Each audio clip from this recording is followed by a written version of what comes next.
أعوذ بالله من الشيطان الرجيم. بسم الله الرحمن الرحيم.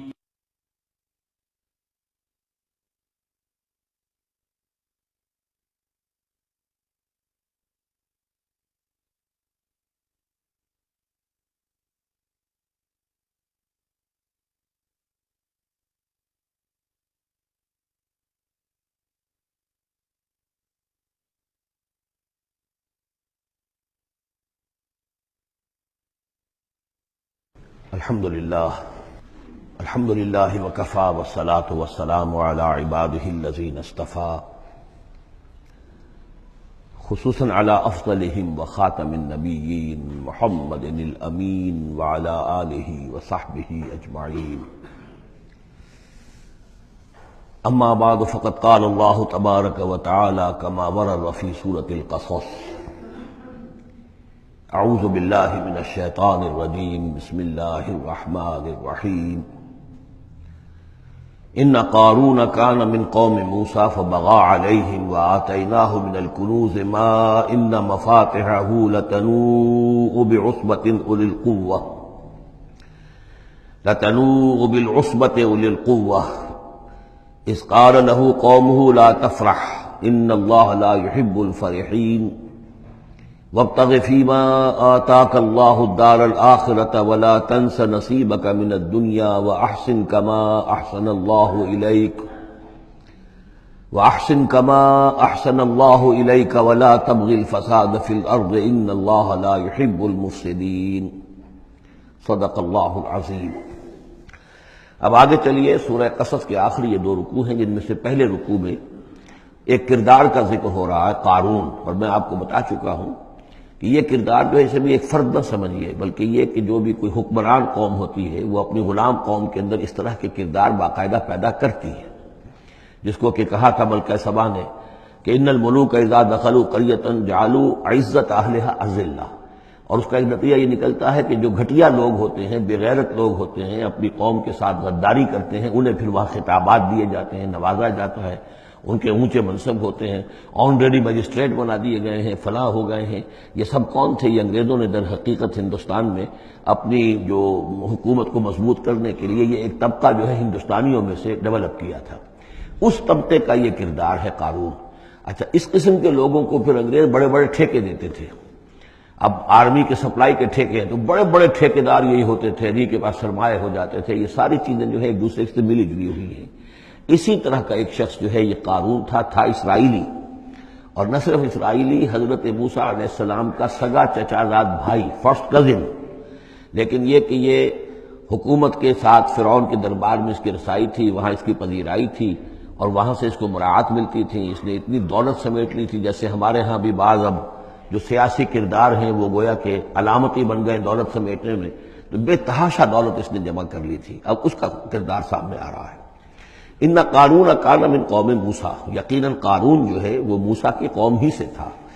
تورات میں اس کا نام قورہ آیا ہے، یعنی قارون کے بجائے قورہ. یہ کوئی تلفظ کا فرق ہو سکتا ہے. فبغى علیہم، اگرچہ موسیٰ کی قوم میں سے تھا لیکن اس نے زیادتی کی، سرکشی کی، شرارت کی اپنی قوم کے خلاف، یعنی غداری کی. وآتیناہ من الکنوز، اور ہم نے اسے اتنے خزانے دیے تھے، ما ان مفاتحہ لتنوء بالعصبة أولي القوة، کہ اس کی کنجیاں اٹھانے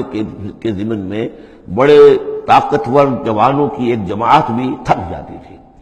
یہ ذرا بات سمجھ آج نہیں آئے گی کہ آخر اتنی وہ کنجیاں کتنی ہوتی ہوں گی. تو اصل میں یہ کنجیاں جو تالے ہیں ہمارے جس طرح کے، یہ تو اب ایجاد ہوئی ہے. پچھلے زمانے میں کیا ہوتا تھا کہ کوئی بڑا سٹور ہے تو اس کے آگے بڑا ایک پھاٹک لگا ہوا ہے، اور اس پھاٹک کے ساتھ جو دروازے کو بند کرنے کے لیے بڑی لمبی لکڑیاں لگائی جاتی تھی. تو اس طریقے سے وہ جو اڑنگے لگائے جاتے تھے اسی سے وہ پھر دروازے جو ہے بند ہوتے تھے. تو اس طرح کی کوئی شے ہوگی، ورنہ جس طرح کے تالے اب ہمارے ہاں ہوتے ہیں اس طرح کے تالے تو اتنے نہیں ہو سکتے کسی بھی معاملے کے. لیکن یہ کہ اس کو اگر ذہن میں رکھیں تو بہرحال اس سے جو مراد ہے وہ یہ کہ دولت بے انتہا اس کے پاس جمع تھی. اذ قال له قومه، جبکہ اس سے کہا اس کی قوم نے، لوگوں نے کہا، کچھ بھلے لوگ بھی ہوں گے، جیسے ہم مکالمہ سورہ کہف میں پڑھ آئے ہیں، دو آدمیوں کا مکالمہ تھا. ایک وہ درویش تھا اور وہ عارف باللہ تھا، اللہ پر ایمان رکھنے والا تھا، اور ایک وہ تھا کہ جو دولت میں مست ہو گیا تھا، مال مست تھا۔ تو وہاں کچھ لوگوں نے جو اچھے لوگ ہوں گے ان سے کہا، اس سے قارون سے، لا تفرح ان اللہ لا يحب الفرحین۔ یہ ذرا یہاں پر 4 چیزیں 5 چیزیں جو آ رہی ہیں گنتے جائیے کہ ایسے لوگ جن کے پاس بہت سی دولت جمع ہو گئی ہو ان کو ان 4-5 چیزوں کو پیش نظر رکھنا چاہیے۔ سب سے پہلے یہ کہ لا تفرح ان اللہ لا يحب الفرح، اس پر اتراؤ نہیں، اتراؤ مت، اللہ تعالیٰ کو اترانے والے پسند نہیں۔ نمبر 2، وابتغ فیما آتاک اللہ الدار الآخرہ، جو کچھ اللہ نے تمہیں دولت دی ہے تو اس سے دار الآخرہ حاصل کرنے کی کوشش کرو، اللہ کے لیے خرچ کرو تاکہ آخرت میں تمہیں اس کا اجر و ثواب ملے، تو تم گویا کہ آخرت کو خریدو گے اپنی اس دولت کے عوض۔ ان اللہ اشتری من المؤمنین انفسهم واموالهم بان لهم الجنہ۔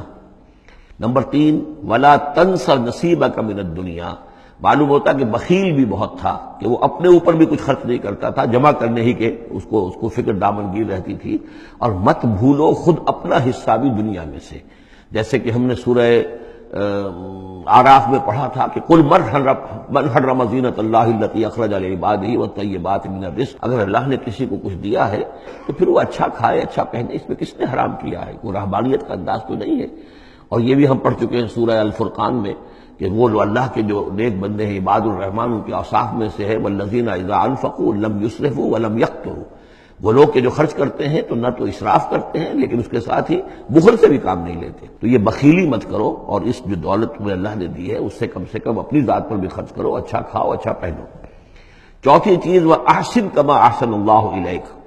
اور لوگوں پر احسان کرو، لوگوں کے ساتھ بھلائی کرو جیسے اللہ نے تمہارے ساتھ بھلائی کی ہے۔ اللہ نے تمہیں دولت دی ہے تو جو بھی تمہاری قوم کے یا اور دوسرے لوگ بھی ہوں، اس میں تو کوئی علیحدہ تخصیص نہیں ہے، غریبوں کا، محتاجوں کا، مسکینوں کا، ان کا جو حق ہے، وفی اموالہم حق معلوم للسائل والمحروم، تو اس میں سے یہ ہے کہ اللہ نے تم پر احسان کیا ہے، یہ دولت دی ہے تو تم لوگوں کے ساتھ احسان کرو۔ اور 5ویں بات، ولا تبغی الفساد فی الارض، زمین میں فساد مت بچاؤ۔ اب یہ کیا مراد ہے؟ فساد کون سا مچا رہا تھا؟ وہ نبی تھے اس وقت کے حضرت موسیٰ علیہ السلام۔ حضرت موسیٰ علیہ السلام اپنے کار نبوت و فرائض رسالت کی ادائیگی میں پوری طریقے سے لگے ہوئے ہیں، اور کچھ لوگ ان کے ساتھ دے رہے ہیں، ان کا ہاتھ بٹا رہے ہیں۔ اب کچھ لوگ اس کام میں جب اڑنگا ڈالیں گے تو گویا کہ یہ فساد فی الارض ہے۔ اللہ تعالیٰ جو خیر چاہتا ہے موسیٰ کے ذریعے سے وجود میں آئے، اب اگر آپ موسیٰ کی مخالفت کریں گے، اس کی اسکیموں کو ناکام کرنے کی کوشش کریں گے، یہ وہی بات ہے جو منافقین کے بارے میں سورہ بقرہ کے دوسرے رکوع میں آ چکی ہے۔ وَإِذَا قِيلَ لَهُمْ لَا تُفْسِدُوا فِي الْأَرْضِ قَالُوا إِنَّمَا نَحْنُ مُصْلِحُونَ أَلَا إِنَّهُمْ هُمُ الْمُفْسِدُونَ وَلَٰكِن لَا يَشْعُرُونَ، جب ان سے کہا جاتا ہے کہ تم زمین میں فساد یہی تھا کہ ایک جماعت ہے، ایک تحریک ہے، اس کا ایک نظم ہے، اس نظم کے خلاف تم ریشہ دوانیاں کر رہے ہو، اور اگر اس کی اسکیموں کو فیل کرنے کی کوشش کر رہے ہو تو گویا کہ جو اصلاحی عمل ہے، جو انقلاب برپا کرنے کے لیے جد و جہد ہو رہی ہے، اس کو نقصان پہنچا رہے ہو۔ ان اللہ لا يحب المفسدین، اللہ کو ایسے مفسد پسند نہیں ہے۔ تو یہ 5 چیزیں گن لیجئے۔ نمبر 1، لا تفرح ان اللہ لا يحب الفرحین۔ نمبر 2، وابتغ فیما آتاک اللہ الدار الآخرہ، جو کچھ اللہ نے دیا ہے اس سے آخرت کا گھر حاصل کرنے کی کوشش کرو، یعنی انفاق فی سبیل اللہ، اللہ کی راہ میں صرف کرنا۔ نمبر 3، ولا تنس نصیبک من الدنیا، خود دنیا سے بھی تم بھی اپنا حصہ حاصل کرو، اچھا کھاؤ اچھا پہنو۔ وہ احسن کما احسن اللہ الیک، اور خلق خدا پر بھی احسان کرو جیسے کہ اللہ نے تم پر احسان کیا ہے۔ اور نمبر 5، ولا تبغی الفساد فی الارض، دین کے لیے، اللہ کی توحید کے لیے، اللہ کے دین کے لیے جو جد و جہد ہو رہی ہے اس کو تقویت پہنچاؤ، نہ یہ کہ اس کے اندر تم خلل پیدا کرنے کی کوشش کر رہے ہو۔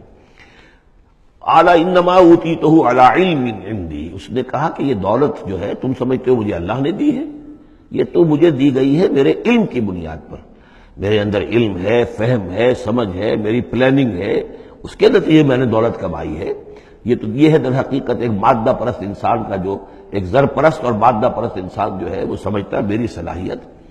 میں نے بر وقت اندازہ کر لیا تھا کہ اب مارکیٹ میں اس چیز کی ڈیمانڈ پیدا ہوگی اور میں نے اس کے لیے بندوبست کیا، تو اب مجھے بارے نیارے ہو گئے ہیں، تو یہ میری ذہانت ہے۔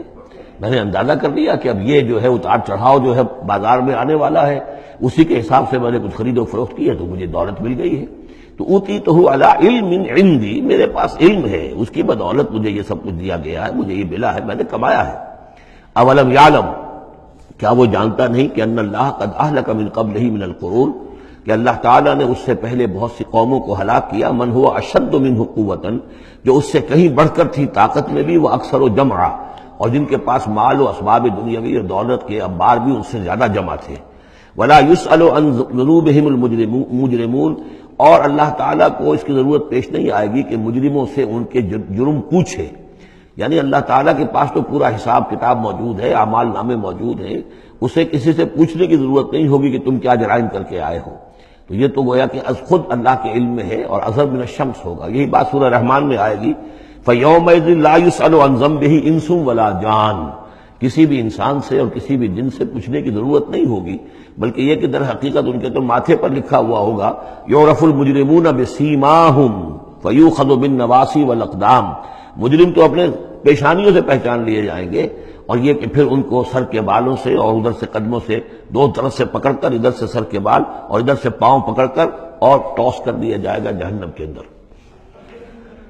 تو قال انما اوتیتہ علی علم عندی اولم یعلم ان اللہ قد اہلک من قبلہ من القرون من هو اشد منہ قوۃ واکثر جمعا ولا یسأل عن ذنوبہم المجرمون فخرج علی قومہ فی زینتہ۔ اب ایک دن ایسا ہوا کہ وہ نکلا اپنے پورے ٹھاٹھ باٹھ کا اظہار کرتے ہوئے، خدم و حشم کو لیے ہوئے، بیش قیمت کپڑے اور خلعتیں پہنی ہوئی، اور سواری کے اوپر اپنی دولت کا بھی مظاہرہ کرتے ہوئے۔ قال الذین یریدون الحیاۃ الدنیا، تو اب جو اس معاشرے میں وہ لوگ تھے کہ جن کی نگاہوں میں، خود ان کی اپنی نگاہوں میں بھی دنیا کی زندگی کھبی ہوئی تھی، اور جو چاہتے تھے، طالب تھے دنیا ہی کے، یا لیت لنا مثل اوتی قارون، وہ انہوں نے کہا کاش کہ ہمیں بھی یہ ساری چیزیں ملیں جو قارون کو ملی ہیں، جو کچھ دیا گیا ہے، اسے جو دولت دی گئی ہے، اس کے پاس جو ثروت ہے، اور اس کو جو اللہ تعالیٰ نے اس کے اوپر نعمتوں کی بارش کی ہے، کاش ہم پر بھی ہو۔ انہ لذو حظ عظیم، یہ تو بہت ہی نصیب والا ہے، بہت خوش قسمت انسان ہے یہ قارون، کتنا اس کی جو ہے سمجھیے کہ خوش بخت انسان ہے کہ اس پر اللہ کی اتنی نظر کرم ہے اور اتنی دولت اس نے کمائی ہے۔ ظاہر بات ہے کہ دولت مندوں کی دولت نظر آتی ہے، یہ لوگوں کو پتہ نہیں ہوتا یہ کمایا انہوں نے کس طور سے ہے۔ وقال الذین اوتوا العلم، اور کہا ان لوگوں نے کہ جنہیں علم دیا گیا تھا، جو صاحب علم و فہم تھے، جنہیں معلوم تھا اصل حقیقت، فرمایا انہوں نے کہا ویلکم، تمہارے لیے خرابی ہے، ثواب اللہ خیر لمن آمن وعمل صالحا،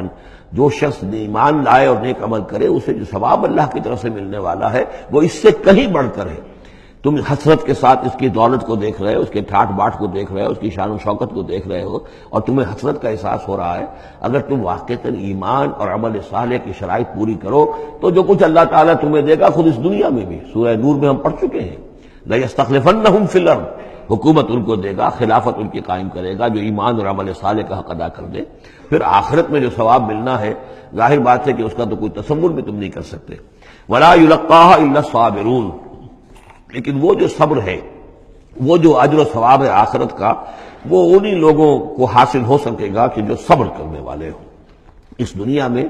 وہ جیسے بھی ہو، ضروریات پوری ہو جائیں، بس اس سے زیادہ کی ہوس نہ رکھیں، ایسا نہ ہو کہ کسی کے سامنے ہاتھ پھیلانا پڑے۔ حضور کی حدیث ہے ما قل و کفا خیر مما کثر والہا، کم ہو چیز لیکن کفایت کر جائے، ضرورت پوری ہو گئی، وہ اس سے کہیں بہتر ہے کہ زیادہ ہو، بہتات ہو، دولت بہت ہے اور وہ اللہ سے غافل کر دے، اس لیے کہ جب بہتات ہوگی تو انسان پر غفلت طاری ہو جائے گی۔ جب ایسا ہو کہ آج کے کھانے کا تو ہے، کل کے لیے اللہ پر توکل ہے تو اللہ یاد رہے گا، پھر انسان اللہ کو بھولے گا نہیں۔ تو ما قل و کفا خیر مما کثر والہا ولا يلقاها الا الصابرون فخسفنا به وبداره الارض، تو ہم نے اسے یعنی قارون کو اور اس کے محل کو ہم نے دھسا دیا زمین میں، اللہ تعالیٰ کی طرف سے عذاب خسف کا آیا اس پر۔ فما كان له من فئة ينصرونه، تو اس کے نہ تو کوئی ایسا لاؤ لشکر رہا کہ جو اس کی مدد کرتا من دون اللہ، اللہ کے مقابلے میں، وما كان من المنتصرین، نہ خود وہ اس قابل تھا کہ کوئی انتقام لے سکتا اللہ سے، معاذ اللہ۔ وَأَصْبَحَ الَّذِينَ تَمَنَّوْا مَكَانَهُ، اب وہ لوگ کہ جو تمنا جنہوں نے کی تھی بالامس، جو گزشتہ شام، اب جس رات کو وہ خسف ہوا ہے، اگلے روز جو دھوم مچی کہ وہ تو قارون کا محل جو زمین میں دھس گیا، اس کے سارے خزانے بھی گئے، وہ خود بھی گیا زمین کے اندر، تو اب جو وہاں پر شور ہوا ہوگا تو وہی لوگ جو پچھلی شام کو تو یہ کہہ رہے تھے کاش ہمیں بھی وہی کچھ ملے جو کچھ قارون کو دیا گیا ہے، یہ تو بڑا خوش قسمت انسان ہے۔ وَأَصْبَحَ الَّذِينَ تَمَنَّوْا مَكَانَهُ، جنہوں نے یہ چاہا تھا کہ وہی مقام اور مرتبہ اور وہی چیزیں انہیں بھی مل جائیں، بالامس سے پچھلی دن یقولون وہ یہ کہنے لگے یہ بھائی کان اللہ یبسط الرزق لمن یشاء من عبادہ ویقدر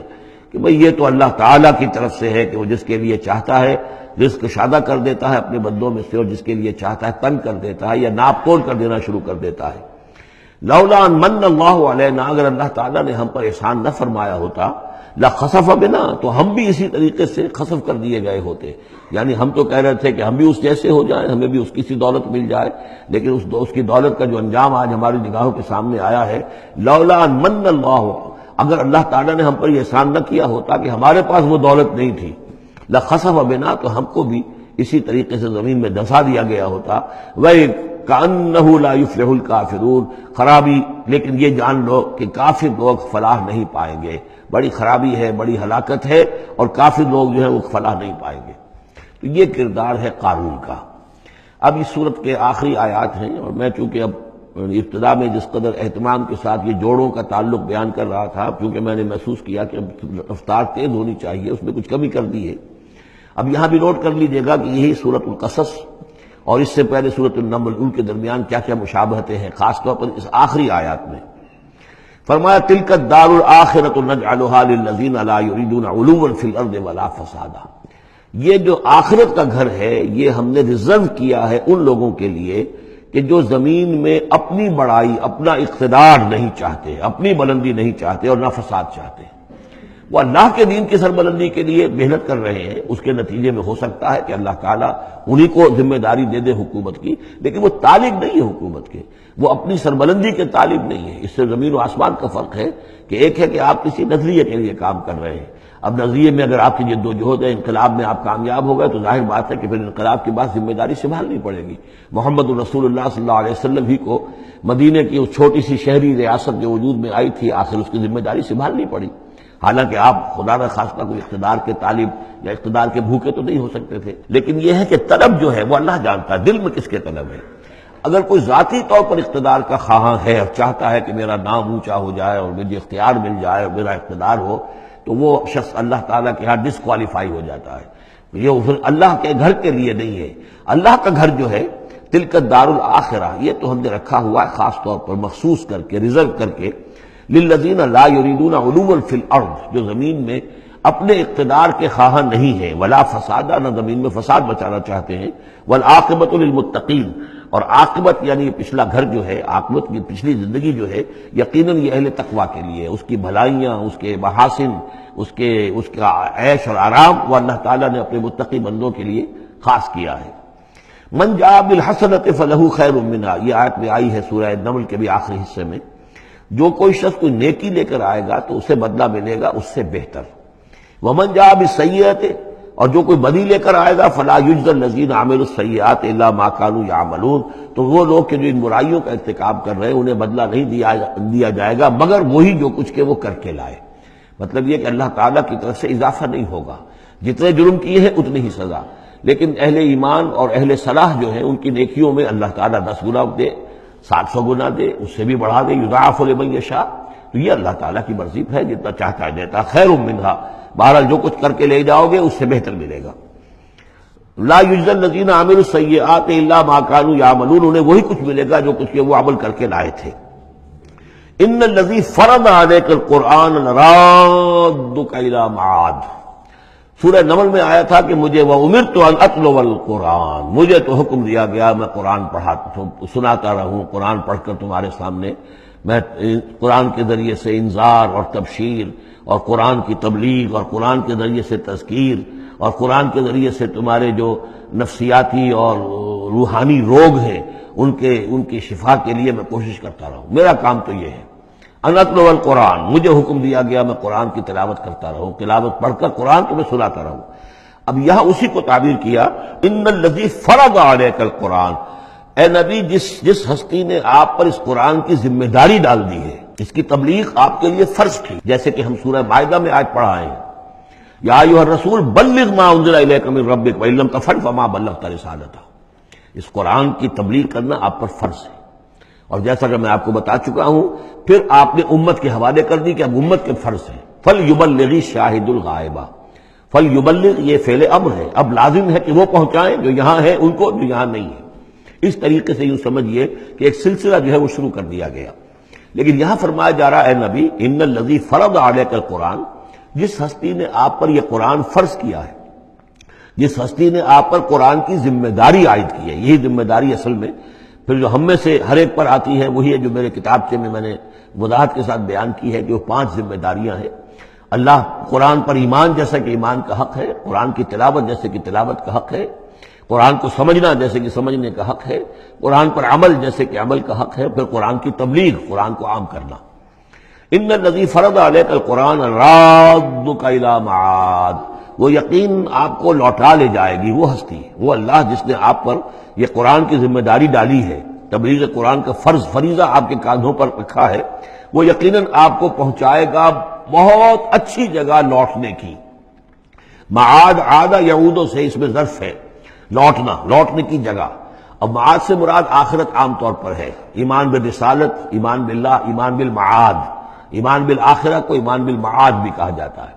لیکن اس کے بارے میں بعض روایات ایسی ملتی ہیں کہ اس کا شان نزول یہ ہے کہ حضور صلی اللہ علیہ وسلم جب ہجرت کے سفر پر نکلے ہیں مکے سے، تو جو عام راستہ تھا اس سے ہٹ کر آپ نے، چونکہ اندیشہ تھا اور واقعہ تھا کہ تعاقب ہو رہا تھا، تلاش کیا جا رہا تھا، 3 دن رات تو آپ غار ثور میں روپوش رہے. پھر آپ نے ایک بڑا ہی سخت راستہ اختیار کیا تھا کہ جو پہاڑی راستہ تھا جو گزر رہا تھا، جس پر کہ کوئی انسان جاتا نہیں تھا. لیکن کچھ آگے چل کر وہ راستہ جو ہے وہ پھر اس مین راستے سے جا کر مل گیا. یوں سمجھیے یہ راستہ جا رہا تھا مین کہ جو مکے سے مدینے کا تھا. حضور نے ایک اور راستہ اختیار کیا، لیکن کچھ عرصے کے بعد وہ راستہ جا کر اس راستے کے ساتھ مل گیا. جہاں ملا، اب آپ خود سوچئے کہ وہاں ایک ایسی سچویشن آ گئی کہ حضور ایک ٹی پر کھڑے ہوئے ہیں. اب داہنی طرف جاتے ہیں تو مدینہ ہے اور بائیں طرف جاتے ہیں تو مکہ ہے. اس وقت حضور کے دل میں ایک ہوک سی اٹھی ہے، اس لیے کہ جب آپ مکے سے روانہ ہوئے تھے تب بھی روایات میں آیا ہے کہ آپ کعبے سے لپٹ کر آپ نے یہ کہا تھا کہ بیت اللہ مجھے تجھ سے بڑی محبت ہے، لیکن میں کیا کروں، یہاں کے لوگ مجھے یہاں رہنے نہیں دے رہے. تو گویا کہ کعبے سے یہ جدائی تو آپ پر شاہ گزر رہی تھی. اب جب وہ آپ چند دن کا سفر کر کے اور چند دن وہ غار ثور میں روپوش ہونے کے بعد جب پہنچے ہیں، اب ایسی جگہ پہنچے کہ جہاں سے اگر دائنی طرف جاتے ہیں تو یہ مدینے کی طرف راستہ جانا تو آپ کو ادھر ہی ہے، لیکن سامنے وہ راستہ آ گیا کہ جو مکے کی طرف جا رہا، تو آپ کے دل میں پھوک سی اٹھی. اس وقت اللہ تعالیٰ نے آپ کے اطمینان کے لیے یہ آیت نازل کی کہ آپ گھبرائیے نہیں، مکے میں ہم آپ کو لوٹا کے لے آئیں گے، آپ یہیں پہنچیں گے، بڑی شان سے پہنچیں گے. اس وقت تو آپ کو نکلنے کے لیے جو ہے روپوش بھی ہونا پڑا ہے، آپ کا تعاقب بھی ہو رہا ہے، پھر وقت آئے گا کہ آپ ایک فاتح کی حیثیت سے داخل ہوں گے. تو یہ بھی اس کی ایک روایت چونکہ ہے تو یہ مفہوم بھی اس میں نکل سکتا ہے، لیکن عام طور پر یہ ہے، اس سے مراد میرے نزدیک یہی ہے کہ آپ کے لیے جیسے کہ سورۃ الضحیٰ میں کہا گیا ہے وَلَلْآخِرَةُ خَيْرٌ لَكَ مِنَ الْأُولَىٰ، اے نبی آپ کے لیے آخرت جو ہے اس دنیا سے کہیں بہتر ہے. لہذا آپ کے لیے تو یوں سمجھیے کہ جو اللہ لوٹا کر آپ کو لے جائے گا معاد میں، تو وہ معاد آپ کے لیے معادن، یہ گویا کہ یہ تفخیم کے لیے ہے نکرہ، بہت عمدہ جگہ لوٹانے کی، جس کے لیے یہ بھی کہا گیا عسیٰ ان یبعثک ربک مقاما محمودا، وہاں پر جو آپ کو مقام ملنا ہے مقام محمود، اور جو جنت حضور کی ہوگی جس کا کیا تصور کوئی کر سکتا ہے، تو ادھر اشارہ ہے. ان الذی فرض علیک القرآن رادک الی معاد قل ربی اعلم من جاء بالہدی، کہہ دیجئے کہ میرا رب خوب جانتا ہے کہ کون ہدایت لے کر آیا، کون راہ کی سوجھ لے کر آیا، کون ہدایت لے کر آیا، ومن هو فی ضلال مبین، اور کون وہ ہے کہ جو کھلی گمراہی میں پڑا ہوا ہے. وما کنت ترجو ان یلقى الیک الکتاب، اور اے نبی آپ کو تو کوئی توقع نہیں تھی کہ آپ کو کتاب دی جائے گی، کتاب القا کی جائے گی. یہی بات آئی ہے سورہ نمل کے اندر بھی وَإِنَّكَ لَتُلَقَّى الْقُرْآنُ مِن لَّدُنْ حَكِيمٍ حَلِيمٍ، یہ قرآن تو آپ کو دیا گیا ہے، ایسا نہیں ہے کہ آپ متوقع تھے، آپ چاہتے تھے، آپ کو چلہ کشی کر رہے تھے کہ کوئی مجھے بھی کچھ روحانیت حاصل ہو جائے اور کوئی غیب کی میں تعلیم غیب کی معلومات حاصل کر لوں. معاذ اللہ، آپ کا تو مزاج ہی وہ نہیں تھا. ایک بہت ہی یہ سمجھیے شریف انسان اور ایک شریف تاجر، اسی لیے حضور نے فرمایا تاجر الصدوق الامین مع النبیین والصدیقین والشہداء، وہ تاجر تو بالکل سچا ہو، جھوٹ کی آمیزش نہ ہونے دے، اور امین ہو، امانت دار ہو، اس کا رتبہ جو ہے وہ تو انبیاء اور صدیقین اور شہداء کے ساتھ ہے، اس جماعت میں شریک ہوگا وہ. تو حضور کی زندگی وہ تھی. لہذا یہاں فرمایا ہے کہ وما کنت ترجو، آپ تو کوئی امیدوار نہیں تھے، نہ آپ کو یہ توقع تھی کہ آپ پر یہ کتاب اتاری جائے گی، الا رحمۃ من ربک، یہ تو اللہ کی رحمت ہوئی ہے، اس کی مہربانی ہے کہ آپ کو اس نے چنا ہے، پسند کیا ہے، اور آپ کو اللہ تعالیٰ نے یہ کتاب عطا فرمائی۔ فلا تکونن ظہیرا للکافرین، تو آپ کافروں کے پشت پناہ نہ بنے۔ اس میں اشارہ ہو رہا ہے سمجھ، جیسے کہ ہم پڑھ چکے ہیں سورہ نساء کے اندر کہ اے مسلمانوں، گویا کہ یہ بات کہی گئی تھی کہ تم اپنی عصبیت اور قبائلی عصبیت کی وجہ سے، تمہارا ایک شخص ہے منافق ہے، اس نے وہ چوری بھی کی تھی، اب تم اس کی پشت پناہی کر رہے ہو اور سارا کا سارا الزام یہودی پر ڈالنا چاہ رہے ہو، کہ یہ عصبیت جاہلیت ہے۔ یہاں ذکر کیا جا رہا ہے فلا تکونن ظہیرا للکافرین۔ اب ظاہر بات ہے کہ حضور جب مکے میں دعوت دے رہے ہیں تو اب رشتے جو ہیں وہ کٹ رہے ہیں، گویا کہ ابو لہب سگا چچا ہے لیکن دشمنی کی انتہا کیے ہوئے ہیں۔ یہ جو آپ نے فرمایا، اب آپ اپنے رشتوں کو ان کافرین کے ساتھ، اب آپ اپنے تعلقات کو کوئی اہمیت نہ دیں، ان کے ساتھ کسی عصبیت کا کوئی اگر اثر کہیں ہو بھی، کہیں اگر کوئی یعنی بہت ہی ادنا سا خفیف سا بھی شائبہ اگر دل میں ہو تو اس کو بھی آپ نکال دیجئے۔ یہی لفظ کہے تھے حضرت موسیٰ علیہ السلام نے جب وہ قبطی مارا گیا تھا ان کے ہاتھوں، کہ جب اللہ تعالیٰ نے توبہ قبول کر لی کہ میں کبھی بھی ابھی کسی کافر کا اور کسی ایسے شخص کا، میں ظالم کا ظہیر نہیں بنوں گا، پشت پناہ نہیں بنوں گا، تو وہی حکم حضور کو دیا جا رہا ہے۔ وَلَا يَصُدَّنَّكَ عَنْ آيَاتِ اللَّهِ بَعْدَ إِذْ أُنزِلَتْ إِلَيْكَ، یہ اسی سورہ مبارکہ میں یہ آیت نمبر 17 تھی یہ۔ وَلَا يَصُدُّنَّكَ عَنْ آيَاتِ اللَّهِ بَعْدَ إِذْ أُنزِلَتْ إِلَيْكَ، اور نہ آپ کو برگشتہ کر سکیں، روک سکیں، آپ کے رخ کو موڑ دیں اللہ کی آیات سے، بعد اذ انزلت الیک، جبکہ وہ آپ پر نازل کر دی گئیں، ودعو الی ربک، یعنی یہ آپ کے کنبے والے، قبیلے والے، آپ کے یہ قریش جو ہیں، جو آپ ہی کے قبیلے کے لوگ ہیں، اگر آپ ان کے ساتھ کوئی اپنا بھائی چارہ رکھیں گے اور کوئی ان کے ساتھ تعلق قلبی جو ہے استوار رکھنے کی کوشش کریں گے، اگر کسی درجے میں بھی یہ قبائلیت جو ہے آپ کے اندر رہی تو یہ روک دیں گے پھر آپ کو، یہ تو پھر اس سے استعمال کریں گے اور اس کی بنا پر جو ہے وہ پریشرائز کرنے میں آپ کو کامیاب ہو جائیں گے کہ وہ آپ کو قرآن مجید کی جو آیات آپ پر نازل ہو رہی ہیں ان سے برگشتہ کر دیں۔ ولا یصدنک، اور نہ کرنے پائیں آپ کو برگشتہ اللہ کی آیات سے، بعد اذ انزلت الیک، اس کے بعد کہ وہ آپ پر نازل کر دی گئی ہیں، ودعو الی ربک، اور اپنے رب کی طرف دعوت دیتے رہیے، ولا تکونن من المشرکین، اور دیکھیے شرک سب سے گھناؤنا جرم ہے تو اس کا کوئی شائبہ بھی اپنے قریب مت آنے دیجیے۔ ولا تدعوا مع اللہ الہا آخر، جیسا کہ میں نے بار بار عرض کیا ہے، اس میں خطاب تو ہوتا ہے بظاہر حضور سے واحد کے سیغے میں، لیکن یہ کہ یہ خطاب صرف حضور سے نہیں ہے بلکہ اصلاً اس کے مخاطب مسلمان ہیں حضور کے وساطت سے۔ ولا تدعوا مع اللہ الہا آخر، اور مت کسی کو پکارو اللہ کے ساتھ کسی اور الہ کو، لا الہ الا ہو، اس کے سوا کوئی معبود نہیں ہے، کل شیء ہالک الا وجہہ، ہر شے فنا میں ہے یا فنا ہو جائے گی سوائے اس کا چہرہ۔ اب یہ کہ اللہ کا چہرہ کون سا ہے، اور یہ کہ اگر اللہ کا چہرہ جو ہے صرف اس کے لیے فنا نہیں تو کیا اللہ کے لیے کوئی باقی اعضاء بھی ہیں، ان کے لیے فنا ہے؟ معاذ اللہ ثم معاذ اللہ۔ یہ آیات جیسا کہ میں نے عرض کیا کہ اللہ کی ذات سے متعلق ہوں، عالم برزخ سے متعلق ہوں، عالم غیب اور عالم آخرہ کی، ان کے بارے میں بس جتنا کچھ بتا دیا ہے اس کے اوپر اکتفا کی جائے، اس سے آگے منطق کے حوالے سے اس کا جو ہے لازم اور ملزوم کے ایک ایک قدم بڑھاتے نہ جائیں تو اس میں یہ ہے کہ انسان جو پھر غلط راستے پر پڑ جائے گا۔ العجز عن درک ذات ادراک، حضرت ابوبکر صدیق نے فرمایا تھا اللہ تعالیٰ کی ذات تو وہ ہے کہ جب انسان یہ سمجھ لے کہ میں اس کی ذات کو نہیں سمجھ سکتا، بس یہی ادراک ہے، یہی معرفت ہے کہ اللہ کی ذات جو ہے وراء الورا ثم وراء الورا ثم وراء الورا۔ یہ الفاظ شیخ احمد سرہندی، جن کو ہم مجدد الفسانی رحمۃ اللہ علیہ کے نام سے جانتے ہیں، وہ اپنے خطوط میں مکاتیب میں انہوں نے بار بار یہ الفاظ کہے، ذات باری تعالیٰ وراء الورا ثم وراء الورا ثم وراء الورا، اس کا کوئی تصور کسی انسان کے لیے ممکن نہیں ہے۔ لیکن یہ کہ ہر شے ہلاک ہو جانے والی ہے سوائے اللہ کے چہرے کے، ظاہر بات ہے کہ ہر شے کے لیے فنا ہے، اور یہاں پہ اکثر لوگوں نے پھر اس منہ سے مراد دیا پوری ہستی، جیسے کہ ہم بھی کسی کے منہ دیکھو کہ یہ کام کر رہا ہے تو گویا کہ کسی کے لیے، کسی کے رضا جوئی کے لیے کر رہا ہے، تو اس اعتبار سے گویا کہ ذات باری تعالیٰ تو ہے کہ جو ہمیشہ قائم رہنے والی ہے، اور یہاں اس کے چہرے سے مراد اس کی پوری ذات ہے۔ باقی جو کچھ ہے، اب جو ہمارے ہاں صوفیہ ہیں جو وحدت وجود کے قائل ہیں، وہ تو اب بھی سمجھتے ہیں کہ باقی جو کچھ ہے وہ ہے ہی نہیں، معدوم کے درجے میں ہے، اس کی کوئی حقیقت نہیں ہے۔ کل ما فی الکون وہم او خیال او وقوف فی المرایا او ظلال، جو بھی کچھ اس کائنات کے اندر ہے اللہ کی ذات کے سوا یا تو وہ وہم ہے کل ما فی الکون وہم او خیال او عکوس فی المرایا، یا جیسے کہ شیشوں میں عکس نظر آتے ہیں، آئینہ قد آدم ہے، آپ اس کے سامنے کھڑے ہیں تو آپ پیچھے بھی نظر آ رہے ہیں اس کے، ہے تو نہیں آپ وہاں، جو جیسے کہ شیشے میں عکس ہوتا ہے کہ اس کا وجود کوئی نہیں، اسی طریقے سے یہ کائنات جو ہے اپنی اصل کے اعتبار سے معدوم کے درجے میں ہے۔ اور پھر یہ کہ یہ بھی ہمارا عقیدہ ہے کہ ہر شے فنا ہو جائے گی۔ لہ الحکم، اسی کے لیے ہے اختیار، بادشاہی، حکومت، وَإِلَيْهِ تُرْجَعُونَ، اور اسی کی طرف تم لوٹا دیے جاؤ گے۔ یہاں یہ 4 صورتیں جو تھیں اس سورہ اس گروپ کی، وہ میں نے عرض کیا تھا کہ 4 ایک مزاج کی ہیں، اور اب جو 4 ہیں وہ ایک مزاج کی ہیں، اور یہ چاروں اب شروع جو ہو رہی ہیں وہ الف لام میم سے ہو رہی ہیں۔ ان میں سب سے پہلی سورۃ العنکبوت، بسم اللہ الرحمن الرحیم، الف لام میم، احسب الناس ان یترکوا ان یقولوا آمنا وهم لا یفتنون، صدق اللہ العظیم۔ یہ صورت مبارکہ اچھی طرح نوٹ کر لیجئے کہ تقریباً تعین کے ساتھ ہم کہہ سکتے ہیں کہ یہ سن 5 نبوی میں نازل ہوئی ہے،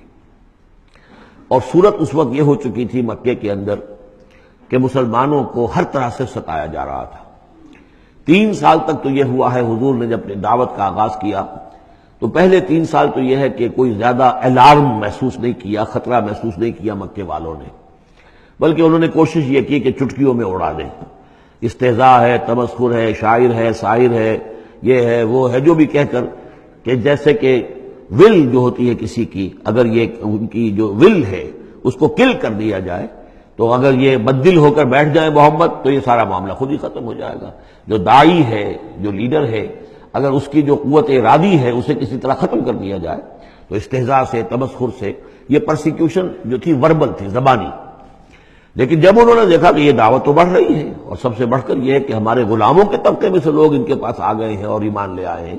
اور ہمارے نوجوان ان کے گرویدہ ہو گئے ہیں، ہمارے نوجوان ان کے پر ایمان لے آئے ہیں، اور اونچے گھرانوں کے نوجوان، مصعب بن عمیر آ گیا ہے، اور عثمان ابن عفان آ گیا ہے رضی اللہ تعالیٰ عنہما، اور فلاں آ گئے ہیں، سعد ابن ابی وقاص آ گیا، وہ بھی نوجوان تھے، یہ جو اس طرح کے اونچے گھرانوں کے لوگ آ گئے ہیں۔ تب انہوں نے پھر فیصلہ کیا کہ اب ان کو سزا دی جائے، انہیں مارا جائے، انہیں گھروں میں بند رکھا جائے، اور خاص طور پر جو غلام تھے بیچارے، جن کے کوئی وہاں حقوق تھے ہی نہیں۔ غلام تو اپنے آقا کی ملکیت ہوتا تھا، وہ اگر آقا اپنے غلام کو قتل بھی کر دے تو اس پر کوئی جرم نہیں، اس لیے کہ ایسے ہی ہے جیسے کہ آپ کی بکری تھی، جب تک آپ نے چاہا گھر میں اپنے باندھے رکھا، اس کا دودھ پیا، جب آپ نے چاہا اس کو ذبح کیا، گوشت کھا لیا، تو اس میں آپ کو کون پوچھے گا کہ یہ بکری کیوں ذبح کی تم نے؟ بھائی بکری میری ملکیت تھی۔ اسی طریقے سے غلام کو تو جو چاہے وہ کر سکتے تھے، جس طرح چاہیں ستائیں، ماریں، ہلاک کر دیں، کوئی ان پر مقدمہ قائم نہیں ہو سکتا تھا، اس لیے کہ وہ اس کی ملکیت تھے۔ تو سب سے زیادہ شدید معاملہ جو ہوا ہے وہ غلاموں کے ساتھ ہوا، حضرت بلال رضی اللہ تعالیٰ عنہ، حضرت ابو فقیر رضی اللہ تعالیٰ عنہ۔ پھر یہ کہ کچھ اور لوگ وہاں پر ایسے تھے جو حلیف کی حیثیت سے رہتے تھے، وہ قرشی نہیں تھے، غلام بھی نہیں تھے لیکن قرشی بھی نہیں تھے، لیکن یہ کہ مکے میں ان کا قیام تھا کسی قرشی کے امان، اس سے امان لے کر، اس کے حلیف کی حیثیت سے۔ جیسے یہ آئے تھے جو یاسر رضی اللہ تعالیٰ عنہ، یہ یمن سے آئے تھے، بلکہ ان کے بارے میں یہ معلوم ہوتا ہے کہ انہیں خواب آیا تھا کہ آخری نبی کے ظہور کا وقت ہے، کیونکہ یمن میں عیسائی تھے اور وہاں چرچا موجود تھا ان چیزوں کا۔ اس حوالے سے ان کے علم میں جب یہ بات آئی اور انہیں اندازہ ہوا کہ اس علاقے میں نبی کا ظہور ہونا ہے تو وہ یہاں آ گئے، اور ابو جہل کا ایک چچا تھا، وہ شریف انسان تھا، اس کا حلیف بن کر اور اس کی زیر کفالت انہوں نے مکے میں رہنا شروع کر دیا، اور اسی کی یہ لونڈی تھی حضرت سمیہ رضی اللہ تعالی عنہ۔ تو جو آقا تھا ابو جہل کا چچا، اس کی اجازت سے حضرت سمیہ سے نکاح کر لیا، اور اللہ نے ان کو بیٹا دیا جس کا نام عمار ہے۔ تو عمار اور ان کے والد یاسر اور والدہ عمار کی اور یاسر کی اہلیہ یہ سمیہ، یہ 3 کا خاندان تھا۔ وہ جو چچا تھا ابو جہل کا، اس کا انتقال ہو گیا، اب گویا کہ اس خاندان کی سربراہی ابو جہل کے ہاتھ میں ہے۔ تو اس نے ان 3 پر جو بھی تشدد کیا ہے سب سے زیادہ، 2 کو تو اس ٹارچر کے ذریعے سے، اور ٹارچر کے پھر آخری نتیجے میں ان کو دونوں کو شہید کر دیا، حضرت یاسر کو بھی اور حضرت سمیہ کو بھی رضی اللہ تعالیٰ عنہما۔ اور عمار نے بمشکل جو ہے جان بچائی، اپنے ایک کلمہ کفر کہہ کر پھر انہوں نے جان بچا لی، اور پھر اس پر پچھتائے بھی بہت کہ یہ میں نے کلمہ کفر کیوں کہا، لیکن قرآن مجید میں یہ بات واضح کر دی گئی کہ صرف جان بچانے کے لیے کلمہ کفر انسان کہہ دے اور اس کا دل جو ہے وہ مطمئن ہو ایمان کے اوپر، تو اللہ تعالیٰ معاف فرمانے والا ہے۔ بہرحال یہ جو تشدد ہو رہا تھا شدید، انہی میں سے ایک ہے خباب بن الارت رضی اللہ تعالیٰ عنہ۔ یہ لوہار کا کام کرتے تھے، یہ بھی کوئی اونچے گھرانے کے آدمی نہیں تھے۔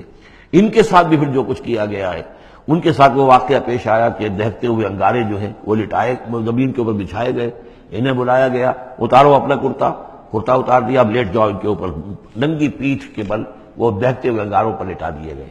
پھر یہ کہ اسی انگاروں سے ان کی کھال جو ہے وہ جلی اور پیٹھ کی چربی پگھلی، اس سے وہ انگارے جو ہیں وہ ٹھنڈے ہوئے۔ تو یہ صورتحال تھا۔ تو وہ حضرت عمار جو ہے خباب بن الارت رضی اللہ عنہ وہ راوی ہیں کہ جب ہم پر یہ شدت اتنی ایسی ہو گئی کہ ناقابل برداشت ہو گئی تو ہم پھر حضور کی خدمت میں حاضر ہوئے، اور حضور اس وقت جو ہے خانہ کعبہ کے ایک دیوار کے سائے میں ذرا جو ایک طرف وہ سایہ تھا، تو آپ نے اپنی ایک چادر جو ہے اس کا تکیہ بنایا ہوا تھا اور آپ استراحت فرما رہے تھے۔ تو ہم گئے، ہم نے کہا کہ اے اللہ کے رسول، کیا آپ ہمارے لیے دعا نہیں کرتے، ہمارے لیے اللہ کو نہیں پکارتے؟ ہمارے لیے اب یہ چیزیں ناقابل برداشت ہو رہی ہیں، کب تک ہم جھیلیں گے، کب تک برداشت کریں گے؟ لیکن یہ کہ وہ کہتے ہیں کہ حضور کو یہ ناگوار گزرا، آپ اٹھ کر بیٹھ گئے اور آپ نے فرمایا خدا کی قسم تم جلدی مچا رہے ہو، ابھی تو تم پر وہ چیزیں آئی ہی نہیں ہیں جو تم سے پہلوں پر آئی تھیں۔ ان کے ساتھ تو یہ بھی ہوتا تھا کہ ایک شخص کو لا کر آدھا زمین میں گاڑ دیتے تھے اور باقی جسم جو آدھا اس کا ہوتا تھا زمین سے باہر، تو سر کے اوپر آرا رکھ کر چیرنا شروع کر دیتے تھے اور پورے جسم کو دو حصوں میں بانٹ دیتے تھے، یہ بھی ہوتا تھا۔ زندہ آگ میں جلا دیتے تھے، یہ بھی ہوتا تھا۔ تو تم جلدی کر رہے ہو، خدا کی قسم وہ دن تو آئے گا کہ ایک سوار صنعا سے حضرت موت تک جائے گا اور اس سے سوائے اللہ کی کسی کا خوف نہیں ہوگا، لیکن بہرحال تمہیں صبر کرنا ہوگا۔ وہ انداز ہے اس رکوع کا۔ یہ جو پہلا رکوع ہے سورہ عنکبوت کا، یہ گویا کہ ایک تحریک اور ایک دعوت، اور انقلابی تحریک ہو، انقلابی دعوت ہو، اس میں جو آزمائشیں آتی ہیں، تکلیفیں آتی ہیں، مصائب آتے ہیں، ظاہر بات ہے لوگوں کو قربانیاں دینی پڑیں گی تبھی کوئی کام ہوگا، بغیر اس کے تو نہیں ہوتا۔ اور جب تصادم کا مرحلہ شروع ہو جائے، جب یہ ہے کہ ایک جو معاشرہ جو ہے جس کے اندر کہ وہ کام کر رہے ہیں وہ محسوس کریں کہ یہ ہمارے لیے خطرہ بن گئے ہیں، وہ پرسیکیوٹ کریں اور انہیں ستائیں، تو پھر اس وقت جو مسائل ہوں گے ذہنوں کے اندر ان کا حل ہے اس میں۔ اور یہ اس اعتبار سے ضربۃ السلام ہے پورے قرآن مجید میں، اس موضوع کے اعتبار سے یہ چوٹی ہے۔ جیسے کہ میں نے آپ کو حدیث سنائی لکل شیء ضربۃ یا لکل شیء سنام، ہر شے کی ایک چوٹی ہوتی ہے۔ وسنام القرآن سورۃ البقرہ، قرآن کی بحیثیت مجموعی چوٹی وہ تو سورہ بقرہ ہے، لیکن یہ کہ قرآن حکیم میں مختلف جو مضامین کے اعتبار سے میں نوٹ کراتا آیا ہوں کہ اس موضوع پر یہ آیت یہ گویا کہ ضربہ سنام ہے، یہ رکوع جو ہے یہ اس موضوع پر ضربہ سنام ہے قرآن مجید کا، اس کا کلائمیکس ہے، اس کی چوٹی ہے۔ الف لام میم احسب الناس ان یترکوا ان یقولوا آمنا وهم لا یفتنون، کیا لوگوں نے یہ سمجھا تھا کہ وہ چھوڑ دیے جائیں گے صرف یہ کہنے سے کہ ہم ایمان لے آئے اور انہیں آزمایا نہ جائے گا؟ اب دیکھ رہے ہیں، اب وہی تیکھا انداز ہے، اظہار ناراضگی ہے، اظہار خفگی ہے، اس لیے کہ تم سے پہلے جو کچھ ہوا ہے۔ اب یہ 3 آیتیں میں آپ کو نوٹ کرا چکا ہوں، سورہ بقرہ کی آیت نمبر 214، ام حسبتم ان تدخلوا الجنة ولما يأتكم مثل الذين خلوا من قبلكم مستهم البأساء والضراء وزلزلوا حتى يقول الرسول والذين آمنوا معه متى نصر الله ألا إن نصر الله قريب۔ یہ آیت ہم پڑھ چکے ہیں۔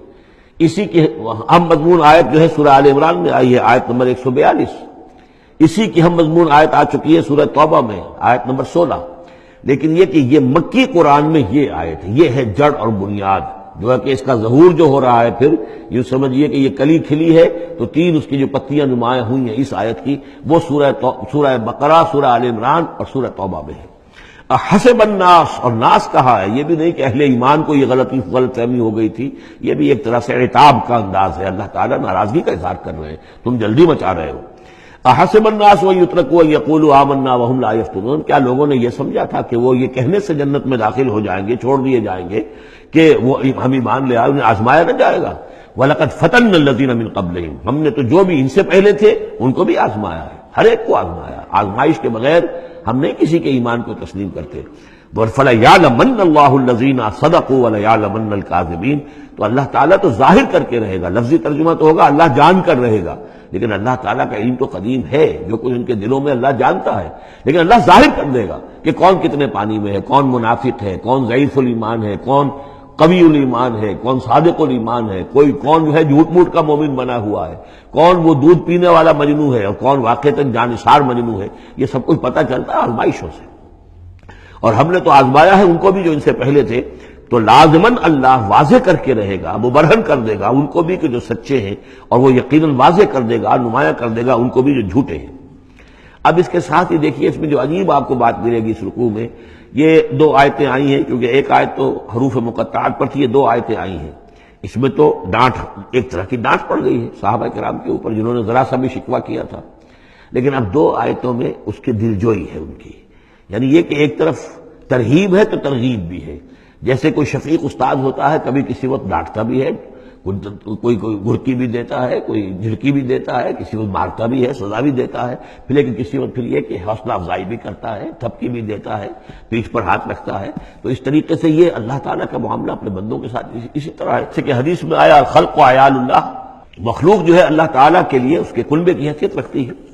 تو 2 آیتیں جو آئی ہیں وہ تو گویا کہ ایک طرح سے سرزنش کی اور اظہار ناراضگی، اظہار خفگی۔ اب 2 آیتیں دیکھیے، ام حسب الذین یعملون السیئات ان یسبقونا، کیا سمجھا ہے، گمان کیا ان لوگوں نے جو یہ برے کام کر رہے ہیں، یہ اشارہ ہے ابو جہل جو مار رہا ہے، حضرت یاسر کو مار رہا ہے، حضرت سمیہ کو مار رہا ہے، ٹارچر کر رہا ہے، یا جو بھی امیہ ابن خلف ہے جو حضرت بلال کے ساتھ وہ سختیاں کر رہا ہے، گلے میں رسی ڈال کر، اور جو جانوروں کی لاشیں ہوتی ہیں ان کے طریقے سے گھسیٹا جا رہا ہے مکے کی گلیوں کے اندر، اور بڑی تپتی ہوئی جو ہے گلیاں ہیں اور اوپر سورج آگ برسا رہا ہے، اور سیدھا لٹا دیا گیا ہے انہیں ننگے پیٹھ، اور پھر اوپر ایک بھاری پتھر بھی رکھ دیا گیا۔ لوگ یہ حرکتیں کر رہے ہیں، کیا ان کا یہ گمان ہے کہ وہ ہماری پکڑ سے بچ جائیں گے؟ اب یہ بات ان کی طرف آئی تو گویا کہ اہل ایمان کے لیے ایک دل جوئی اور تشفی، ان کے زخموں پر مرہم رکھا جا رہا ہے کہ یہ نہ سمجھو کہ یہ بچے رہیں گے، ایک وقت آئے گا۔ چنانچہ خود حضرت بلال رضی اللہ تعالیٰ عنہ نے غزوہ بدر میں امیہ ابن خلف جو ان کا آقا تھا اسے قتل کیا ہے، حالانکہ حضرت عبد الرحمن ابن عوف نے کوشش کی، اس کے ساتھ کچھ ان کے تعلقات تھے پرانے، اس کی بنا پر اس کو بچانے کی کوشش کی کہ تاکہ اسے قید کر لیں، قتل نہ ہونے دیں، قیدی ہو جائے تاکہ پھر یہ کہ وہ فدیہ دے کر چھوٹ سکے، لیکن حضرت بلال کو جو غصہ تھا اس پر، تو پورا غصہ انہوں نے اس وقت اتارا ہے۔ اور یہی بات میں کہا کرتا ہوں کہ جو مکے میں 12 برس کہا گیا کہ ذرا اپنے ہاتھ روکے رکھو، تو نالا ہے بلبل شوریدہ تیرا خام ابھی، اپنے سینے میں اسے اور ذرا تھام ابھی، ایک وقت آئے گا کہ تمہارے ہاتھ کھول دیے جائیں گے، اور وہ ہم سورہ حج میں پڑھ چکے ہیں، اذن للذین یقاتلون بانہم ظلموا، اب تک تمہارے ہاتھ ہم نے باندھے رکھے ہوئے تھے اور اب تمہارے ہاتھ کھولے جا رہے ہیں۔ ام حسب الذین یعملون السیئات ان یسبقونا ساء ما یحکمون، کیا یہ سمجھتے ہیں ابو جہل اور یہ امیہ ابن خلف اور اسی کے قبیل کے اور لوگ کہ جو یہ حرکتیں کر رہے ہیں ہم نے انہیں چھوٹ دی ہوئی ہے، اس وقت ہمارے ان اہل ایمان بندوں پر جو چاہیں یہ کر لیں، ہمیں کچھ دیر کے لیے ہم نے ان کو آزادی دے رکھی ہے، لیکن بالآخر پکڑیں گے انہیں تو ان بطش ربک لشدید، وہ پکڑ بھی بڑی سخت ہوگی۔ دوسری آیت جو ہے مزید ان کی دلجوئی کے لیے، من کان یرجو لقاء اللہ فإن اجل اللہ لآت، جو کوئی بھی اللہ سے ملاقات کا امیدوار ہے اسے یقین رکھنا چاہیے کہ اللہ کی ملاقات کا وہ معین وقت آ کر رہے گا۔ یعنی اے بلال اور اے ابو فقیہ اور اے خباب، تمہیں کہیں یہ گمان نہ ہو، شیطان یہ وسوسہ نہ کہیں تمہارے دلوں میں ڈالے اور تمہیں پریشان کرے کہ پتہ نہیں آخرت ہونی بھی ہے کہ نہیں ہونی ہے۔ جیسا کہ میں نے عرض کیا تھا کہ دنیا نقد ہے، آخرت ادھار ہے۔ اب آپ نے جان مال تو ساری یہاں دینی ہے، دنیا میں دینی ہے، جنت ملے گی آخرت میں، تو جو شیطان وسوسہ اندازی کرتا ہے نو نقد میں تیرا ادھار، یہ ادھار کی دنیا جو معاملہ ہے، سودا ادھار کی جنت ہے یہ، اور تم دنیا کے اندر اپنا سب کچھ لٹا رہے ہو، تو ایسا نہ ہو، تمہیں یقین رکھنا چاہیے کہ وہ وقت آ کر رہے گا اور اللہ تعالیٰ تمہاری ان تمام ایثار اور قربانی کی جو تم دے رہے ہو اس کے دین کے لیے، اس کی توحید کے لیے، اس کا بھرپور تمہیں صلہ دے گا۔ وَهُوَ السَّمِيعُ الْعَلِيمُ، وہ سب کچھ سننے والا ہے اور سب کچھ جاننے والا ہے، اس کی نگاہ سے کوئی چیز پوشیدہ نہیں ہے۔ وَمَنْ جَاهَدَ فَإِنَّمَا يُجَاهِدُ نَفْسَهُ، اب پھر ایک ذرا تھوڑے سے سرزنش کی آیت بھی آ گئی، 2 آئی تھی سرزنش کے انداز میں، 2 دلجوئی کے انداز میں، اب پھر سرزنش کا انداز ہے، وہ کیا ہے؟ وَمَنْ جَاهَدَ فَإِنَّمَا يُجَاهِدُ لِنَفْسِهِ، دیکھو اگر تم کوئی قربانیاں دے رہے ہو، تکلیف اٹھا رہے ہو، ایثار کر رہے ہو، تو جو بھی جہاد کر رہا ہے وہ اپنے لیے کر رہا ہے، وہ ہمارے اوپر احسان نہ سمجھے۔ اللہ تعالیٰ کی شان اس سے بہت اونچی ہے، یہ ہم سورہ حجرات میں جا کر پڑھیں گے، یمنون علیک ان اسلموا قل لا تمنوا علی اسلامکم بل اللہ یمن علیکم ان ہداکم للایمان، تم اگر اللہ کے لیے، اللہ کے دین کے لیے کچھ کرتے ہو تو نہ احسان سمجھو اللہ پر اور نہ احسان سمجھو اللہ کے رسول پر۔ اللہ کا احسان ہے کہ اس نے تمہیں قبول کر لیا ہے اور تمہیں یہ ساری کام کرنے کی توفیق وہ دے رہا ہے، یہ احسان مانو۔ منت منع کی خدمت سلطان ہمیں کنی، اس کا احسان نہ دھرو بادشاہ پر کہ تم خدمت کر رہے ہو بادشاہ کی۔ منت سنا سزو کہ بخدمت بداشتک، اس کا احسان مانو کہ اس نے تمہیں خدمت کا موقع دیا ہے۔ تو اللہ تعالیٰ کا احسان مانو اور یہ نہ سمجھو کہ تم اللہ پر کوئی احسان کر رہے ہو. ومن جاہد فانما یجاہد لنفسہ. اب دیکھ رہے ہیں کہ کس قدر متعلق یہ چیزیں ہیں. انسانی احساسات ہوتے ہیں، اس طرح کے خیالات آتے ہیں. ان اللہ لغنی عن العالمین. اللہ تعالیٰ تو تمام جہانوں سے غنی ہے، اسے کسی کی احتیاج نہیں ہے. والذین آمنوا وعملوا الصالحات. اب ایک آیت آ رہی ہے پھر دل جوئی والی.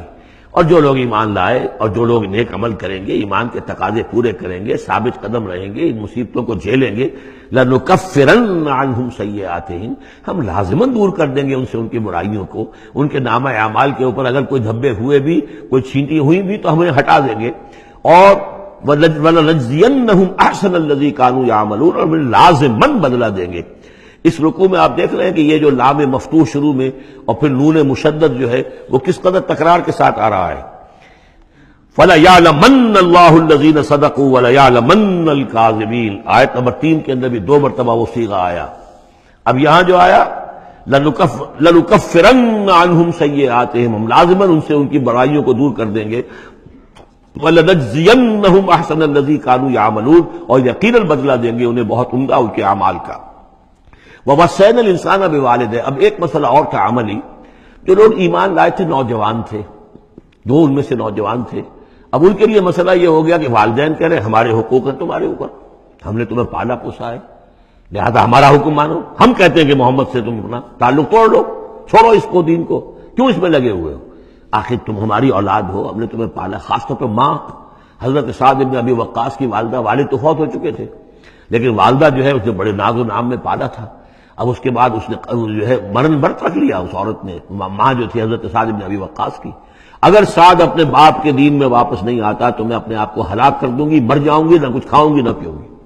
اب دیکھیے اس نوجوان سلیم الفطرت نوجوان جو ایمان لایا ہے محمد صلی اللہ علیہ وسلم، بہرحال وہ ایک شریف انسان ہے، نوجوان ہے، ماں کی یہ حالت دیکھ رہا ہے تو کتنے بڑے امتحان سے دوچار ہو گیا.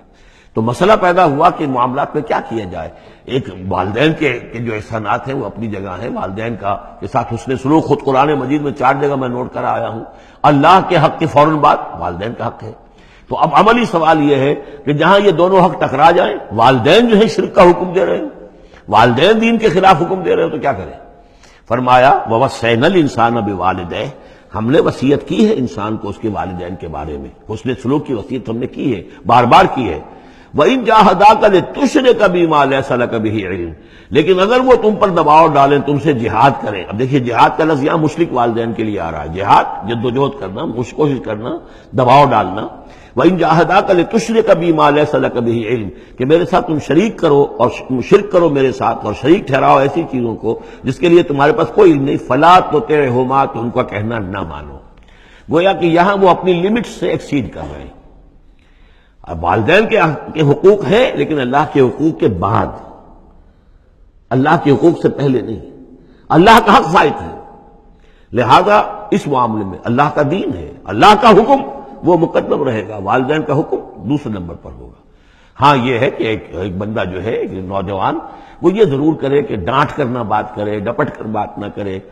سینہ تان کر نہ کرے. اس طرح کرے جیسے کہ حضرت ابراہیم یا ابتے یا ابتے یا ابتے، وہ ابا جان، امی جان، آپ دیکھیے میرے لیے مجبوری ہے، میں نہیں کر سکتا ہوں، آپ اس معاملے کے اندر مجھ پر جو ہے وہ دباؤ نہ ڈالیں. نرمی کے ساتھ ان میں جس طریقے سے بھی ہو، لیکن یہ ہے کہ ماننا نہیں ہے.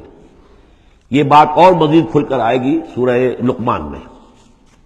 وَإِن جَاهَدَاكَ لِتُشْرِكَ بِمَا لَيْسَ لَكَ بِهِ عِلْمٌ فَلَا تُطِعْهُمَا. تو ان دونوں کا کہنا مت مان. إِلَيَّ مَرْجِعُكُمْ. میری ہی طرف تمہیں لوٹ کر آنا ہے. فَأُنَبِّئُكُم بِمَا كُنتُمْ تَعْمَلُونَ. اور پھر میں تمہیں بتا دوں گا، جتلا دوں گا جو کچھ کہ تم کرتے رہے تھے. اب یہاں بھی ایک مسئلہ پیدا ہوتا ہے کہ یہ لوگ اپنے گھر والوں سے کٹ رہے ہیں،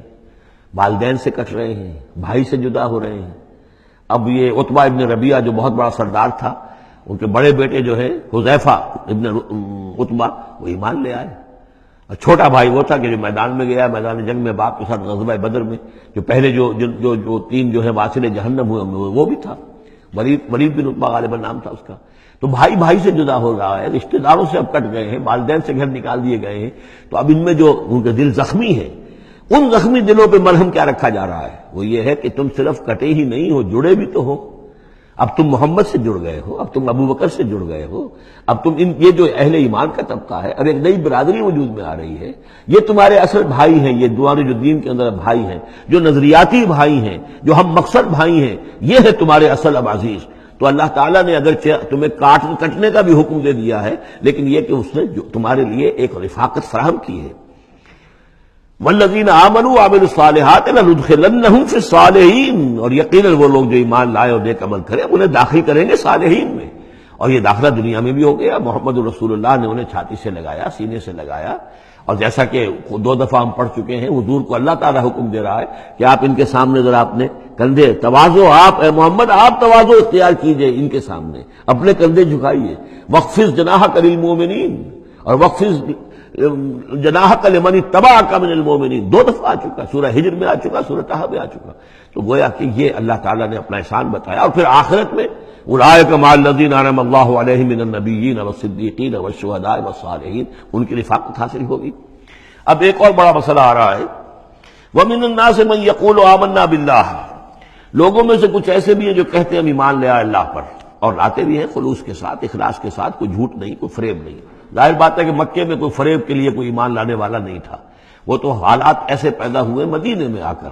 کہ جہاں ایمان کا اعلان فریب کے تحت بھی ہونے لگا، لیکن یہ کہ مکے میں تو ظاہر بات ہے جو ایمان لایا اس کو مار پڑنی شروع ہو گئی، تو اس میں خامخواہ کہے کے لیے کوئی شخص جو ہے وہ جھوٹ موٹ کا ایمان کائے کو لائے گا۔ لیکن یہ ضرور ہوتا ہے کہ کچھ لوگ کم ہمت ہوتے ہیں، جیسا کہ میں بارہا آپ سے عرض کر چکا ہوں، کچھ لوگ باہمت ہوتے ہیں، کچھ کم ہمت ہوتے ہیں۔ باہمت وہ ہے کہ جو ایمان لائے اب ہر چے بعد آباد، حق جو ہو سو ہو، ماں کشتی درا بنداختے، جان جاتی ہے جائے کوئی بات نہیں، جو ہو سو ہو۔ کچھ لوگ ہوتے ہیں جن میں اتنی ہمت نہیں ہوتی، گھبرا اٹھتے ہیں۔ اب ان کو بتایا جا رہا ہے کہ دیکھو اگر تم نے استقامت کا ثبوت اب نہ دیا تو اس میں اس کا نتیجہ کیا نکلے گا، تمہارا کیا انجام ہوگا۔ اب وہ ذرا ہے کہ اس میں ان کے لیے پھر تحدید ہے۔ ومن الناس، لوگوں میں سے کچھ ایسے بھی ہیں جو کہتے ہیں من یقول آمنا باللہ، ہم اللہ پر ایمان لائے، فَإِذَا أُوذِيَ فِي اللَّهِ، جب اللہ کی راہ میں اللہ کی توحید کو ماننے کی وجہ سے ان کو ایذا پہنچائی جاتی ہے، پرسیکیوٹ کیا جاتا ہے، انہیں ٹارچر کیا جاتا ہے، جعل فتنة الناس كعذاب اللہ، تو وہ لوگوں کی طرف سے ڈالی ہوئی فتنے کو، آزمائش کو، یہ ایسے اس سے گھبرا اٹھتے ہیں جیسے اللہ کے عذاب سے گھبرانا چاہیے۔ کم ہمتی ہے۔ وَلَئِن جَاءَ نَصْرٌ مِّن رَّبِّكَ، اور اے نبی اگر آپ کے رب کی طرف سے مدد آ جائے، صورتحال تبدیل ہو جائے، فتح آپ کو مل جائے، حالات اچھے ہو جائیں، لَيَقُولُنَّ إِنَّا كُنَّا مَعَكُمْ، اس وقت پھر یہ کہیں گے کہ ہم بھی تو آپ کے ساتھ ہی تھے۔ یہ کردار پہلے بھی آ چکا، سورہ بقرہ میں آ چکا، سورہ حج میں آ چکا۔ وَمِنَ النَّاسِ مَن يَعْبُدُ اللَّهَ عَلَىٰ حَرْفٍ فَإِنْ أَصَابَهُ خَيْرٌ اطْمَأَنَّ بِهِ وَإِنْ أَصَابَتْهُ فِتْنَةٌ انقلب عَلَىٰ وَجْهِهِ خَسِرَ الدُّنْيَا وَالْآخِرَةَ۔ وہی کردار پھر یہاں پر آ گیا ہے۔ کوئی کہا کہ ہم ایمان لے آئے، لیکن جب تکلیف آئی، کوئی مصیبت آئی تو ایسے گھبرا گئے جیسے کہ اللہ کے عذاب سے گھبرانا چاہیے، لیکن یہ کہ اس کے بعد اگر نصرت آ جائے تو یہ آپ موجود ہوں گے کہ ہم بھی ساتھی تھے آپ کے۔ اولیس اللہ بعالم بما فی صدور العالمین، تو کیا اللہ بخوبی واقف نہیں ہے اس سے کہ جو لوگوں کے جو تمام جہان والوں کے دلوں کے اندر ہے اور جو ان کے سینوں کے اندر مضمر ہے۔ وَلَيَعْلَمَنَّ اللَّهُ الَّذِينَ آمَنُوا وَلَيَعْلَمَنَّ الْمُنَافِقِينَ، اور یقیناً اللہ ظاہر کر کے رہے گا سچے اہل ایمان کو اور ظاہر کر کے رہے گا منافقین کو۔ گویا کہ یہ شکل جو ہے یوں سمجھیے یہ وہ روگ ہے کہ یہ اگر بڑھ گیا، تم نے ابھی نپ دی ایول ان دی بڈ، ابھی فوری طور پر اس کی اصلاح کر لو، فوری طور پر علاج کر لو۔ ابھی ٹی بی کا تمہیں انفیکشن ہوئی ہے، فرسٹ سٹیج میں ہے، علاج کر لو۔ لیکن اگر کہیں تم نے اس وقت پرواہ نہ کی اس کی اور یہ مرض بڑھ گیا تو یہ منافقت تک لے جائے گا تمہیں، اللہ تعالیٰ پھر کھول دے گا کہ یہ منافقت ہے۔ تو یہ ہے اصل میں پورے مکی قرآن میں یہ ایک جگہ ہے جہاں لفظ منافقین آیا ہے،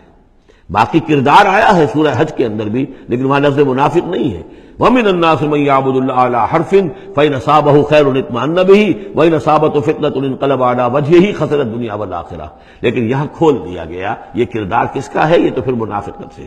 وَلَيَعْلَمَنَّ اللَّهُ الَّذِينَ آمَنُوا وَلَيَعْلَمَنَّ الْمُنَافِقِينَ۔ اب ایک اور تیسرا پرابلم ہے، یہ 3 پرابلم یہاں پر ٹیکل کیے گئے ہیں۔ وہ نوجوان جن کے والدین ان کے اوپر دباؤ ڈال رہے تھے، یا وہ کم ہمت لوگ جو ان ایذاؤں سے گھبرا رہے تھے، اور تیسرا یہ ہے کہ کچھ بزرگ لوگ بڑے مخلصانہ انداز میں آ کر کہتے ہیں نوجوانوں سے، کہاں اپنی برباد کر رہے ہو، کیریئر برباد کر رہے ہو، اچھے بھلے تعلیم حاصل کر رہے تھے، تم جا رہے، تم کس کام میں پڑ گئے ہو، اب تمہاری تعلیم اس درجے کی نہیں رہی ہے، تمہارا کاروبار اچھا جا رہا تھا، کیریئر تھا، تمہارا پروفیشن بہت چمک رہا تھا، اور تم اس کام میں پڑ گئے ہو۔ دیکھو یہ تو ایک شخص نے تمہیں ورگلا دیا. دیکھو ہمارے راستے پر چلو، راستہ صحیح یہی ہے. ہم آخر بوڑھے لوگ ہیں، ہمارا تجربہ ہے، ہم نے اپنے بال دھوپ میں سفید نہیں کیے ہیں. ہم تمہیں اپنے تجربے کی وجہ سے کہہ رہے ہیں کہ ہمارے راستے ہی پر چلتے رہو اور کوئی اس کے اندر نقصان نہیں ہوگا، کوئی اللہ کے ہاں پکڑ نہیں ہوگی. اور اچھا اگر اللہ کے ہاں پکڑ ہوئی تو تمہاری طرف سے ہم جواب دہ ہیں، تمہارے گناہوں کا بوجھ ہم اٹھا لیں گے. اب یہ گویا کہ نہایت ناصحانہ انداز، مخلصانہ انداز، بزرگانہ انداز، اس میں یہ بات کہی جاتی تھی. اب اس میں کیا کریں، اس کا جواب دیا گیا. وقال الذین کفروا للذین آمنوا اتبعوا سبیلنا، اور کہتے ہیں یہ کافر ان سے کہ جو ایمان لے آئے، ہمارے ہی راستے کی پیروی کرو، چلے آؤ انہی راستوں پر. ولنحمل خطایاکم، ہم اٹھا لیں گے تمہاری خطاؤں کو، یعنی تمہاری خطاؤں کا بوجھ، تمہارے گناہوں کی سزا ہم بھگت لیں گے. وما ہم بحاملین من خطایاہم من شیء، اور نہیں ہے وہ ان کی خطاؤں میں سے اٹھانے والے کچھ بھی. انہم لکاذبون، وہ جھوٹ بول رہے ہیں. ولا يحملن اثقالهم واثقالا مع اثقالهم، البتہ وہ اٹھائیں گے لازماً. پھر دیکھیے وہ ليعلمن الله الذين آمنوا ولا يعلمن المنافقين، اور یہاں پھر وہ لفظ آیا ولا يحملن اثقالهم، وہ لازماً اٹھائیں گے اپنے بوجھ بھی، اور یہ جو گمراہ کرنے کی کوشش کر رہے ہیں اس کی وجہ سے اپنے بوجھوں میں اضافہ کر رہے ہیں، وہ مزید بوجھ ہوں گے. لیکن اے نوجوانوں، اگر تم نے ان کی بات مان لی تو تمہارے بوجھ جو ہے وہ نہیں رہ سکیں گے، وہ تمہیں کو اٹھانے پڑیں گے. ولا يسألن يوم القيامة عما كانوا يفترون، اور ان سے لازماً باز پرس ہوگی قیامت کے دن جو افتراء وہ کرتے رہے تھے، جو جھوٹ انہیں گھڑا تھا کہ ہم تمہارے بوجھ اٹھا لیں گے، جبکہ لا تزر وازرة وزر اخرى، قیامت میں کوئی نہیں ہے جان جو کسی دوسرے کا بوجھ اٹھا لے. یہ 13 آیات، بلکہ یہ کہ اگر حروف مقطعات نکال دے تو 12 آیات، یہ میں سمجھتا ہوں کہ کسی بھی انقلابی اسلامی تحریک کے کارکن کے لیے یہ حرز جان بننے والی آیات ہیں، کہ یہ معلوم ہے کہ اس کے ذہن میں، اس کے شعور میں پیوست ہو جائیں، جیسے کہ پتھر پر کھود دیا جائے اس طرح نقش ہو جائیں. بارک اللہ لی و لکم فی القرآن العظیم ونفعنی وإیاکم بالآیات والذکر الحکیم.